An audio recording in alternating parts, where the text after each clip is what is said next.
ரொம்ப சூப்பர் ஈஸியான கருணக்கிழங்கு வறுவல் எப்படி செய்யறதுன்னு பார்க்கலாம். அதுக்கு இதெல்லாம் தான் தேவையான இன்கிரீடியன்ட். வீடியோ பிடிச்சிருந்தா லைக் பண்ணுங்க. சேனலை மறக்காம சப்ஸ்கிரைப் பண்ணுங்க. இப்போ ஒரு 350 கிராம் கருணக்கிழங்க இந்த அளவுக்கு வந்து நான் வந்து வேக வச்சு எடுத்திருக்கேன்.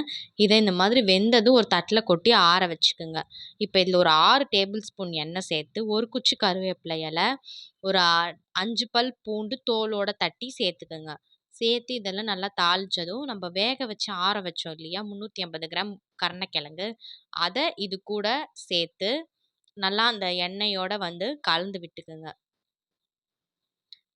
இப்போ இதில பெருங்காயத்தூள், உப்பு, 2 டேபிள் ஸ்பூன் குழம்பு மிளகாத்தூள் சேர்த்து நல்லா அந்த கருணக்கிழங்குல கோட் ஆகுற அளவுக்கு நல்லா கலந்து விட்டுக்கோங்க. இப்போ நல்லா அந்த எண்ணெயோட வந்து இந்த அளவுக்கு நல்லா கோட் ஆயிடுச்சு கருணக்கிழங்கு மேல மசாலா. இப்போ ஒரு தட்டு போட்டு மூடி சிம்ல ஒரு 5 மினிட்ஸ் விட்டு எடுத்தீங்கன்னா, நல்லா இந்த அளவுக்கு வந்து சூப்பரா வந்து ரெடி ஆயிருக்கும். இப்போ 10 நிமிஷம் சிம்ல ஓப்பன்லயே ஒரு 5 நிமிஷம் வச்சுடுங்க. பேலன்ஸ் ஒரு லாஸ்ட் 2 மினிட்ஸ் இருக்கும்போது நல்லா இந்த மாதிரி கலந்து விட்டீங்கன்னா, நல்லா சூப்பரா வெளிய மொறு மொறுன்னு உள்ள சாஃப்ட்டா ரெடி ஆயிடும்.